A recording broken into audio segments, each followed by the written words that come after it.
Hello 10th class बच्चों, आप पढ़ रहे हैं sectors of Indian economy. Primary sector, secondary sector, tertiary sector बोलेंगे कि रोज आप मैम यही बताने आ जाती हैं, बट आपने अच्छे से बच्चों आपको इसको कंक्लूड करना है कि हमारे जीडीपी के लिए इसका क्या महत्व है। तो आज हम बच्चों इन दोनों में डिफरेंट जानेंगे, क्या डिफरेंसेस हैं। कि शेयर तो आप पढ़ चुके हैं, जैसे कितना शेयर है कौन सी इकोनॉमी, कौन से सेक्टर का हमारे जीडीपी में, ग्रॉस डोमेस्टिक प्रोडक्ट, जो कि घरेलू उत्पाद हमारे इंडिया में ही उत्पन्न होता है, और उस पर कितनी कमाई है हमारी इकोनॉमी में, वही अर्थव्यवस्था को मजबूत करती है। जो हमारी गवर्नमेंट की जो अर्निंग होती है वह मजबूत करती है हमारी जो जीडीपी, उसी को जीडीपी बोलते हैं। ग्रॉस डोमेस्टिक प्रोडक्शन कितना आया वही हमें बताता है कि हमारी जो समृद्ध कितना है हमारा देश, है ना। तो जीडीपी में परसेंट के अकॉर्डिंग शेयर कितना है किस सेक्टर का, है ना, कि कितने व्यक्ति परसेंटेज के अकॉर्डिंग कितने व्यक्ति कौन से सेक्टर में जो इंक्लूडेड है। प्राइमरी सेक्टर इंडिकेट किया गया है बच्चों, ये जो सर्कल के अकॉर्डिंग, और स्टार सेकेंडरी सेक्टर है, और ये जो लाइंस है ये जो है ये टर्शरी सेक्टर है। टर्शरी सेक्टर लाइंस का इंडिकेटर है ना, ये सब देखिए। तो ऐसे ये शेयर का हो गया। और एम्प्लॉयमेंट कितना है, नौकरी कितनी उपलब्ध है कौन से सेक्टर में, व्यक्तियों को कितने मतलब अपना अर्निंग कर पाते हैं, किस में ज़्यादा, ये तो आपको मालूम ही है। हमारी इंडिया एक एग्रीकल्चरल कंट्री है, एग्रीकल्चर ज़्यादा होता है, किसान व्यक्ति ज़्यादा है ना। और समय के साथ साथ हमारी प्रोडक्शन भी बढ़ी है, हमारे जो न्यू टेक्नोलॉजी भी बढ़ी है, उसके अकॉर्डिंग न्यू टेक्नोलॉजी बढ़ने के अकॉर्डिंग हमारा टर्शरी सेक्टर में ज़्यादा जो है शेयर बढ़ा है, एम्प्लॉयमेंट भी बढ़ा है। बट उसके बावजूद भी हम डिफरेंसेस देखिए बच्चों, पहले तो 1971 के अकॉर्डिंग और 1972 के अकॉर्डिंग और 10 के अकॉर्डिंग शेयर कितना है। एग्रीकल्चर बहुत समय पहले जो 1971 के अकॉर्डिंग देखेंगे, एग्रीकल्चर उस टाइम बहुत ज़्यादा होती थी। सेकेंडरी सेक्टर जो है मतलब इतनी होती थी बीच बीच की, मीडियम टाइप कि उसमें इंडस्ट्रीज वगैरह थोड़ी सी आनी शुरू हो गई थी, ज़्यादा इंडस्ट्रीज नहीं थी, है ना। ज़्यादातर व्यक्ति जो था एग्रीकल्चर में ही इंक्लूड होता था, है ना। इसका जीडीपी हमारा जो है एग्रीकल्चर से ज़्यादा नापा जाता था उस टाइम पे। और जो टर्शरी सेक्टर में हमारी कम शेयर था जीडीपी में, टर्शरी सेक्टर से अर्निंग कम हो पाती थी, इकोनॉमी को सुदृढ़ता कम मिल पाती थी। फिर यही बात बढ़ के 2010 और 11 में जो है एग्रीकल्चर हमारे जीडीपी में शेयर कितना करने लग गया, उसका शेयर कम हो गया, क्योंकि एग्रीकल्चर जो है न्यू टेक्नोलॉजी आने से वही प्रोडक्शन बहुत जल्दी हो जाता था, और न्यू टेक्नोलॉजी आने से जो है जीडीपी में इंक्लूडमेंट किसकी बढ़ी, टर्शरी सेक्टर की, है ना। तो फैक्ट्री एरियाज भी कुछ जो है इम्प्रूव हुआ, बट सबसे ज़्यादा इम्प्रूवमेंट किस में आई, टर्शरी सेक्टर। बिकॉज लोग, मैंने आपको कल बताया था जीडीपी में टर्शरी सेक्टर क्यों इम्प्रूव हुआ, ज़्यादा रेस्टोरेंट खुलने से, न्यू टेक्नोलॉजी आने से, और लोगों की ज़्यादा जो है नीड्स बढ़ने से, जो कि सीधे सीधे टर्शरी सेक्टर से इंक्लूडेड होती है, लोग अर्निंग करने लगे। फैक्ट्री इंडस्ट्री ज़्यादा आने से अब जो एमएनसीज है उनका बढ़ना है। एमएनसीज के बढ़ने से क्या होता है, एक ही कंपनी में कम एम्प्लॉयज़ होने से भी उनकी अर्निंग बहुत होती है, जो कि गवर्नमेंट को फ़ायदा पहुंचाती है ना, जिससे कि सीधा सीधा टर्शरी सेक्टर इंक्लूड हो जाता है इकोनॉमिक ग्रोथ करने में, है ना। और फिर आप देखेंगे एम्प्लॉयमेंट, कितने व्यक्ति एम्प्लॉयड है कौन से सेक्टर में। अब देखिए ये तो आपका हो गया 70 71 में, 71 72 में जो थे ज़्यादातर हमारा एग्रीकल्चर ज़्यादा ब्रॉड एरिया था, फिर हमारा टर्शरी एरिया हुआ। बट ये देखिए ये 70 71 72 में भी इतना ही है, और 11 12 में भी आप देखेंगे इतना ही है ना। एग्रीकल्चर में ज़्यादा एम्प्लॉयड है लोग, इधर भी 11 12 में देखेंगे एग्रीकल्चर में ज़्यादा एम्प्लॉयड है ना। और ज़्यादातर वर्कर जो है एम्प्लॉयड इसमें एग्रीकल्चर में, और फैक्ट्री एरियाज में इतना वर्क लोगों को नहीं मिल पाता है 71 72 के अकॉर्डिंग देखेंगे तो हम। और फिर 11 12 में देखेंगे तो सेकेंडरी एरिया जो इंडस्ट्री एरिया में ज़्यादा लोग एम्प्लॉयड होते हैं, थोड़ा सा 71 72 की अपेक्षा, फिर भी ज़्यादा नहीं होते हैं। बट टर्शरी सेक्टर में एम्प्लॉयमेंट लोगों को कम मिल पाता है। इसमें क्या डिफरेंस हुआ बच्चों, एम्प्लॉयमेंट तो कम है टर्शरी सेक्टर में, बट उसका जो शेयर है हमारा जीडीपी में वो ज़्यादा है। तो इट मीन्स क्या हुआ कि हमारे जो एग्रीकल्चर में लोग लगे हुए हैं, क्या मतलब है कि लोग हमारे बहुत ज़्यादा इंक्लूडेड है एग्रीकल्चर से, वो उनके पास इतनी क्वालिटी नहीं है, वो लोग इतना अपना आउटपुट नहीं दे पाते हैं, हमारे जीडीपी में इम्प्रूवमेंट नहीं कर पाते हैं। तो जीडीपी में इम्प्रूवमेंट अगर टर्शरी एग्रीकल्चर के अकॉर्डिंग नहीं होता है तो हमारी इकोनॉमी कैसे स्ट्रॉन्ग हो पाएगी, बिकॉज ज़्यादातर व्यक्ति तो इसी पे निर्भर है, एग्रीकल्चर पर। टर्शरी सेक्टर पर बहुत कम निर्भर है, देखिए 71-72 में भी और 11-12 में भी, है ना।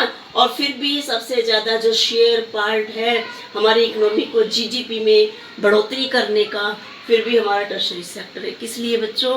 क्योंकि एक एक फैक्ट्री जो एमएनसीज फैक्ट्री है उसमें ज़्यादा कमाई है, लोग अमीर होते जा रहे हैं, अमीर तो ज़्यादा अमीर है, और जो लोग गरीब हैं जैसे कि एग्रीकल्चर में लोग इंक्लूडेड है, वो उनके पास इतना साधन जो है कमाई नहीं हो पाती है। मान लीजिए 1 लाख लोगों को भी साल भर के लिए एग्रीकल्चर में लगा दिया जाए तो 1 करोड़ की कमाई होगी, मुश्किल से आप देखिए, अंदाजा लगा के देखेंगे तो 1 करोड़ की कमाई होगी। और एमएनसीज है, बड़ी बड़ी कंपनीज है, वो जाने कितने अरबों खरबों की कमाई कर लेंगी एक साल में। इतने व्यक्ति तो 1 लाख व्यक्ति उसमें लगेंगे भी नहीं, 50 लाख व्यक्ति मुश्किल से, तो कंपनीज में ज़्यादा कमाई हो जाएगी। मीन्स टर्शरी सेक्टर में कमाई तो ज़्यादा है पर एम्प्लॉयमेंट नहीं है। और एग्रीकल्चर में इतने लोग लगे हुए हैं, उनको जो है कमाई उपलब्ध नहीं है। क्या सबकी ही इतनी जो है इतना ज़्यादा जो प्रोडक्शन होता है सभी को सेटिस्फाइड कर पाता है? नहीं कर पाता, बिकॉज एग्रीकल्चर में बच्चों सबसे बड़ी डिसगाइज्ड एम्प्लॉयमेंट, आपको याद होगा 10th क्लास में 9th क्लास में भी बताया था, डिसगाइज्ड एम्प्लॉयमेंट को अंडर एम्प्लॉयमेंट भी बोला जाता है। Means the situation of under employment, people are made to work less than their potential. Means जितनी उनकी शक्ति होती है लोगों के काम करने की, वो सारी शक्ति थोड़े में ही उनको काम करके अपना पूरी करनी पड़ती है, उसके अलावा वो कुछ और काम कर सकते हैं, बट वो एग्रीकल्चर पर ही निर्भर रहते हैं। मान लीजिए एक एग्जांपल के द्वारा बताती हूँ आपको, वो आपको पहले भी मैंने बताया था कि किसी किसान की छोटी सी जमीन है, उस पे उसके 5 बच्चे हैं, 5 लड़के उसकी जमीन पे काम करते हैं, तो साल भर में जो प्रोडक्शन होता है पांचों आपस में बांट लेते हैं, वही उनकी अर्निंग है, जो कि जीडीपी में उतना ही उनका इंक्रीमेंट है ना। तो अगर उसके जमीन पर उसके 3 बच्चे ही वर्क करें किसान के, और 2 लड़कों को उस पे से हटा दिया जाए, और वो कोई शहर में जाके कोई शॉप खोले, अपनी कोई जो है अपनी कोई जॉब देखें, तो उससे उनकी अर्निंग में बढ़ोतरी होगी। और 3 लड़के जो जमीन पे वर्क कर रहे हैं, प्रोडक्शन उतना ही रहेगा। प्रोडक्शन के घटने और बढ़ने का काम जो है न्यू टेक्नोलॉजी पर है बच्चों, ना कि संख्या बढ़ने से। जितना काम वो 5 मिलके करते हैं, अगर 3 भी करेंगे तो उतनी ही उस खेत में प्रोडक्शन होगी, या उतनी ही उनकी अर्निंग होगी। और 2 को वहां से हटा के कुछ और काम पे लगा दिया जाएगा, तो जो है उस परिवार की इनकम बढ़ सकती है।